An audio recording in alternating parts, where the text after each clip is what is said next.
नमस्कार विद्यार्थी मित्रांनो, मी अर्चना पाटील आपले आजच्या या व्हिडिओमध्ये स्वागत करते। आज आपल्याला इयत्ता 5वी विषय मराठी पाठ क्रमांक 9 सिंह आणि बेडूक या पाठाचा स्वाध्याय अभ्यासायचा आहे। त्याचबरोबर या पाठामध्ये पुन्हा काही चित्रे दिलेली आहेत, त्या चित्राच्या खाली संदेश दिलेले आहेत, ते संदेशही आपल्याला अभ्यासायचे आहेत। या पाठाचे लेखक मुकुंद तळवलकर आहेत। बच्चों, आज हमें कक्षा 5वी विषय मराठी पाठ क्रमांक 9 सिंह आणि बेडूक इस पाठ का स्वाध्याय अध्ययन करना है। साथ ही साथ इसमें कुछ चित्र संदेश दिए हैं, उस चित्र संदेश को भी हमें समझना है। मित्रांनो, याच्या अगोदर आपण सिंह आणि बेडूक ही कथा अभ्यासली। या कथेमध्ये आपण काय पाहिले तर या कथेमध्ये काही वाक्य दिली होती आणि त्या वाक्यांच्या मध्ये चित्रे दिली होती। आपण काय केले, ती जी चित्रे दिली होती ती चित्रे आपण काढली आणि त्या चित्रांच्या ऐवजी आपण जे शब्द दिलेले होते त्या शब्दांचा वापर करून ते वाक्य पूर्ण केली। वाक्य पूर्ण केले म्हणजेच काय, आपण ती चित्रकथा पूर्ण केली। बच्चों, इसके पहले पीरियड में हमने क्या किया था, हमें जो कथा दी गई थी उस कथे में हमें क्या दिया था, वाक्य दिए थे और उस वाक्य के बीच में चित्र दिए थे और उसके नीचे लास्ट में हमें कुछ शब्द दिए थे। तो हमने क्या किया, वाक्य के बीच बीच में जो चित्र दिए गए थे उस चित्रों को हमने निकाल के उसकी जगह पे हमने उचित शब्द का उपयोग करके वाक्य को पूरा किया, मतलब हमने वो चित्रकथा को पूर्ण किया। आता आपल्याला त्या कथेतून काही शिकायलाही मिळाले होते। काय शिकायला मिळाले होते तर आपली जी मर्यादा आहे ती मर्यादा आपण कधीही विसरू नये, त्या मर्यादेत राहूनच आपण आपले कार्य करायला हवे। दुसरे म्हणजे आपण मोठेपणा दाखवण्यासाठी, स्वतःचा मोठेपणा दाखविण्यासाठी आपण कधीही दुसऱ्यांना आव्हान करू नये, त्याने काय होते, त्याने आपलेच नुकसान होते। बच्चों, हमने जो ये कहानी पढ़ी थी, ये जो कथा हमने पढ़ी थी, इसमें से हमें क्या सीखने के लिए मिला था, तो हमारी जो मर्यादा है उस मर्यादा में रह के ही हमें काम करना चाहिए। साथ ही साथ हमारा खुद का बड़ापन दिखाने के लिए हमें कभी भी दूसरे को आह्वान मतलब चैलेंज नहीं करना चाहिए। इससे क्या होता है, इससे हमारा ही नुकसान होता है। इस तरह से हमने सिंह आणि बेडूक इस कथा से सीखा था। आता आपण या कथेतील स्वाध्याय आणि काही चित्र संदेश पाहूया। मी तुम्हाला पुन्हा एकदा ती गोष्ट वाचून दाखवते, म्हणजे या चित्रांच्या ऐवजी शब्दांचा वापर करून ती गोष्ट पुन्हा एकदा मी तुम्हाला सांगते।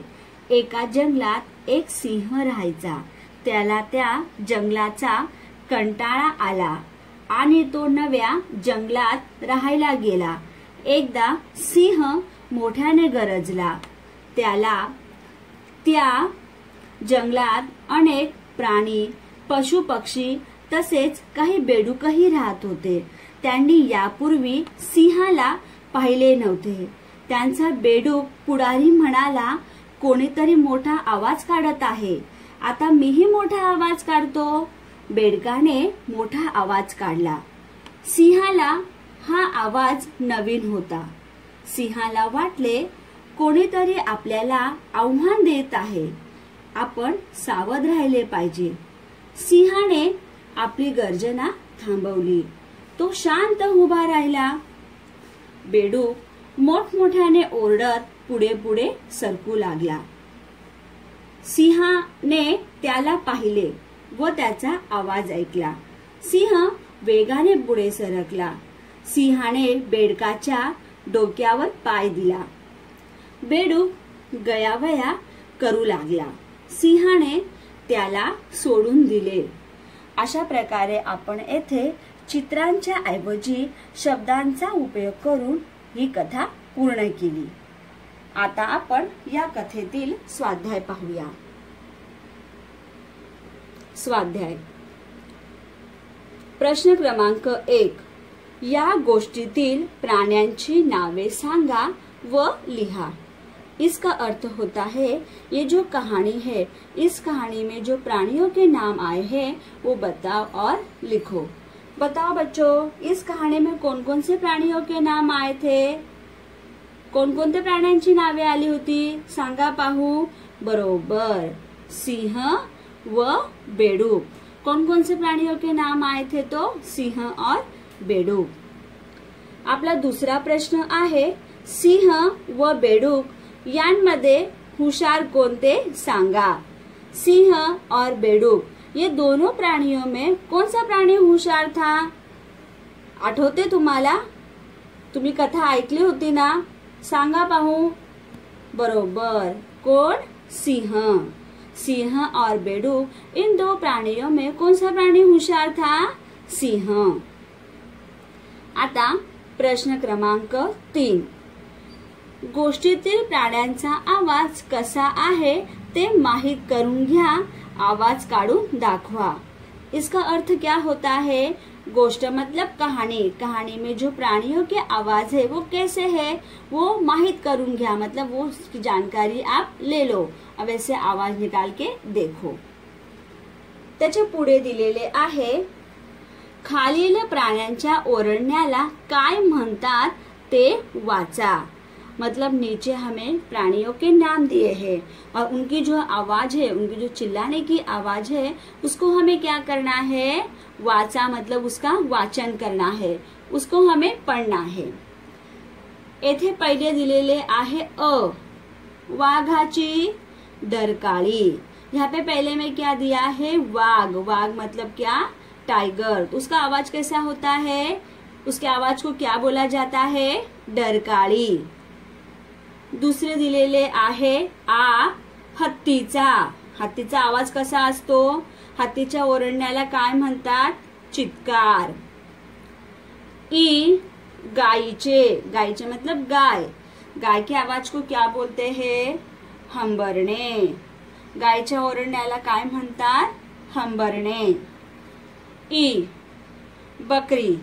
बकरीच्या आवाजाला काय म्हणतात? भे भे। घोडा। आता घोड्याच्या आवाजाला काय म्हणतात? त्याच्या ओरडण्याला काय म्हणतात? खिंकाळणे। उ, कुत्र्याचे, म्हणजेच कुत्र्याच्या ओरडण्याला काय म्हणतात? भुंकणे। अशा प्रकारे आपण येथे स्वाध्याय अभ्यासला आहे। तुम्हाला काय करायचे आहे? येथे जो हा स्वाध्याय दिलेला आहे तो स्वाध्याय तुम्हाला तुमच्या वहीमध्ये लिहायचा आहे। आता आपण चित्र संदेश पाहूया। येथे आपल्याला काही चित्र दिसत आहेत आणि त्या चित्रांच्या खाली संदेश दिसत आहेत। सर्वात अगोदर आपण चित्रांचे निरीक्षण करूया। हे जे पहिले चित्र आहे, ह्या पहिल्या चित्रात दोन मुली दिसत आहेत। या चित्रात आपल्याला झाडे दिसत आहेत। या चित्रामध्ये आपल्याला एक मुलगा झाडू मारताना दिसत आहे। या चित्रामध्ये आपल्याला एक मुलगी नळ बंद करताना किंवा नळाजवळ उभी दिसत आहे। सर्वांनी इकडे लक्ष द्या। सब बच्चों यहाँ ध्यान दो, यहाँ देखो, हमें इस पहले चित्र में क्या दिखाई दे रहा है? आपल्याला ह्या पहिल्या चित्रात काय दिसत आहे? तर ह्या पहिल्या चित्रामध्ये आपल्याला दोन मुली दिसत आहेत। ह्या मुलीच्या डोक्यावर पाटी आहे आणि ह्या मुलीच्या हातात पाटी आहे। बच्चों, हमें इस चित्र में क्या दिखाई दे रहा है? हमें इस चित्र में दो लड़की दिखाई दे रही है। इस पहले लड़की के सर पे पाटी है और इस दूसरे लड़की के हाथ में पाटी है। आता पाटी हा शब्द दोन अर्थाने वापरण्यात आलेला आहे। येथे पाटी, पाटी या शब्दाचा अर्थ टोपली आणि ही जी पाटी आहे, या पाटी या शब्दाचा अर्थ अभ्यास करण्याची पाटी। आता या चित्राच्या खाली काही संदेश दिलेला आहे। आपण तो संदेश वाचूया। नको डोक्यावर पाटी, हवी हातात पाटी. या संदेशाचा अर्थ होतो की लहान मुलांकडून काम करून घेऊ नये, त्यांना शिक्षणाची संधी द्यावी. बच्चों, ये जो हमें यहाँ पे जो संदेश दिया है उसका अर्थ क्या होता है, इससे हमें क्या सीखना है कि छोटे बच्चों से हमें काम करवा के लेना नहीं है, उनको हमें पढ़ाई करने का चांस देना चाहिए, संधि देना चाहिए.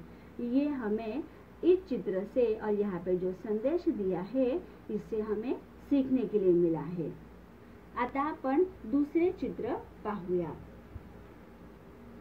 आपल्याला या चित्रात काय दिसत आहे, तर ह्या चित्रामध्ये आपल्याला येथे एक मोठे झाड दिसत आहे. येथे एक छोटेसे झाड दिसत आहे. तर येथे कुंडीमध्ये आपल्याला फुलदाणी म्हणजे फुलाचे झाड दिसत आहे. बच्चों, हमें यहाँ पे इस चित्र में क्या दिखाई दे रहा है, यहाँ पे हमें बड़ा सा एक पेड़ दिखाई दे रहा है और यहाँ पे हमें छोटा सा पेड़ दिखाई दे रहा है. और यहाँ पे भी इस कुंडी में, इस पॉट में झाड़ हमें छोटा सा फूल का पेड़ हमें दिखाई दे रहा है. आता याच्या खाली संदेश आहे. आपण काय करूया, हा संदेश वाचूया. झाडे लावा, झाडे जगवा, प्रदूषण टाळा, जग वाचवा. म्हणजेच ह्या संदेश मधून आपल्याला काय मिळत आहे शिकायला, की आपण काय केले पाहिजे, झाडे लावली पाहिजे. जर आपण झाडे लावली तर आपले प्रदूषण, जे प्रदूषण होत असते ते प्रदूषण आपोआपच दूर होईल आणि आपले जे जग आहे, जे आपले जे विश्व आहे ते विश्व आपोआपच आपले वाचेल. म्हणजेच काय, तर झाडे लावा आणि झाडे जगवा.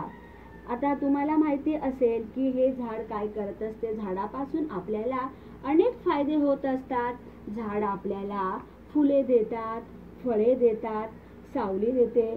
अशा प्रकारे झाडापासून आपल्याला अनेक फायदे होत असतात.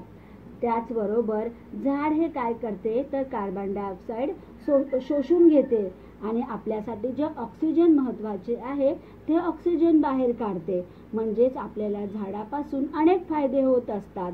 त्यामुळे आपण काय केले पाहिजे, झाडांना लावले पाहिजे.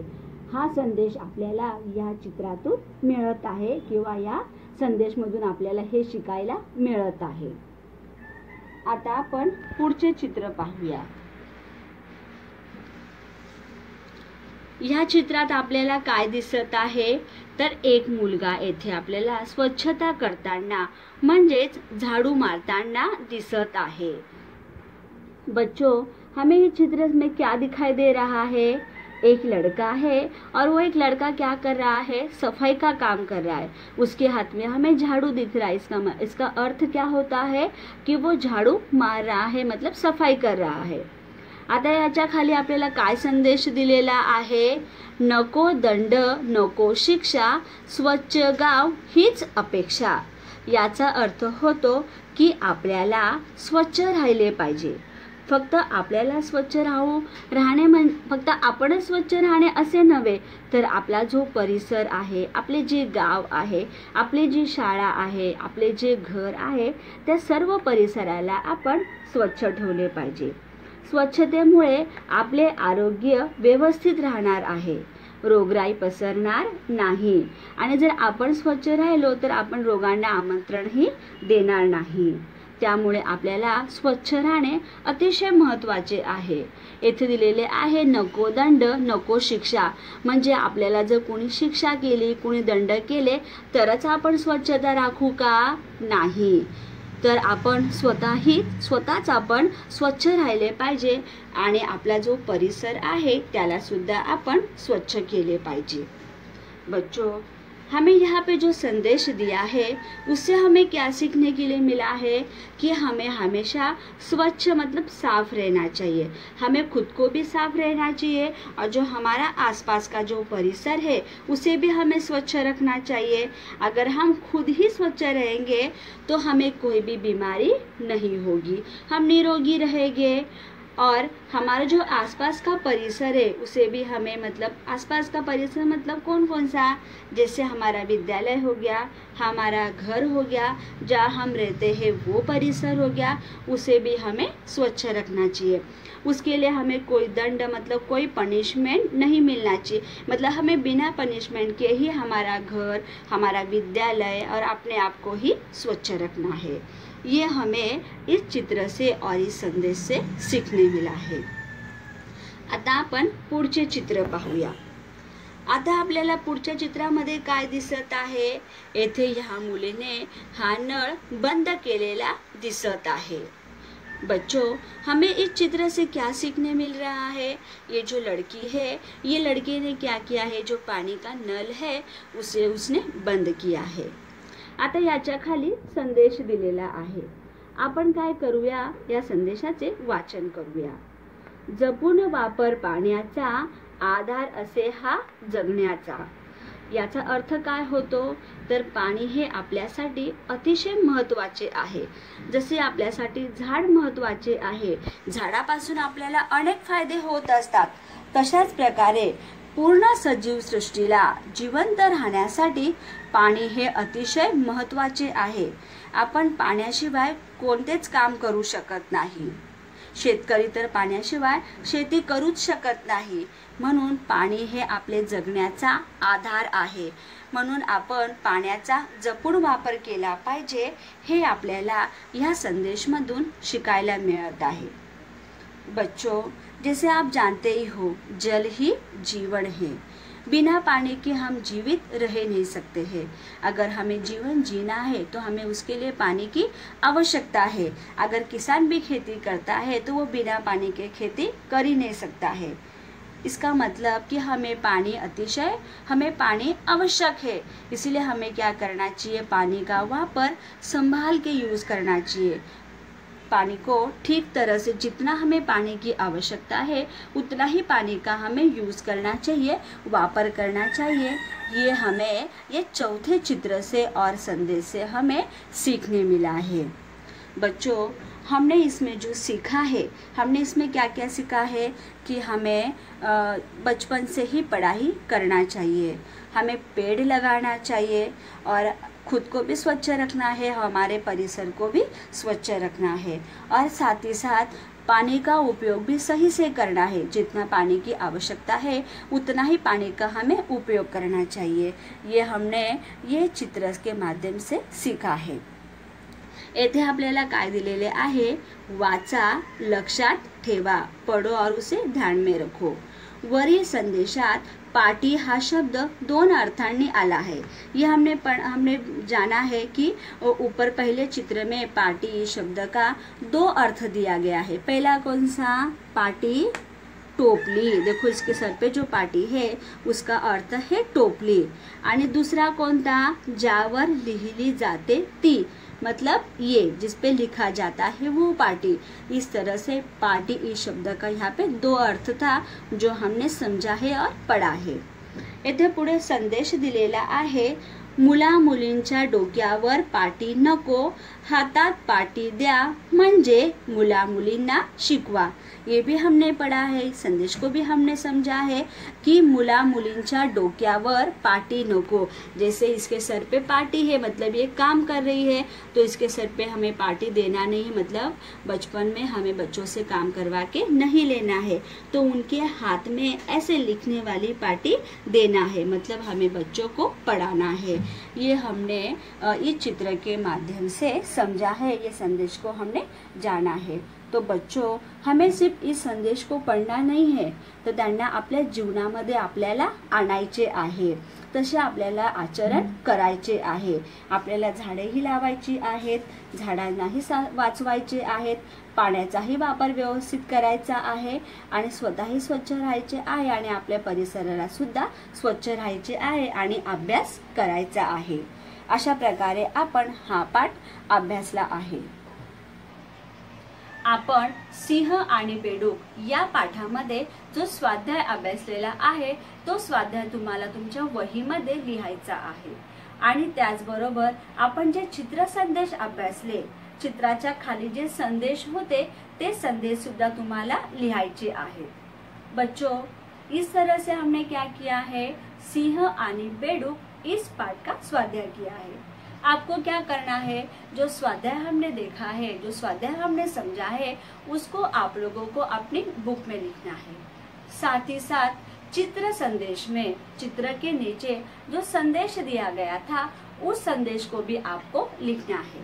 और जिस दिन हमारा ग्रुप ओपन होता है, मतलब शुक्रवार और शनिवार, उस दिन आप लोगों को आपने जो स्वाध्याय किया है, जो संदेश लिखा है, उसको ग्रुप में डालना है। धन्यवाद बच्चों, मिलते हैं हम अगले वीडियो में।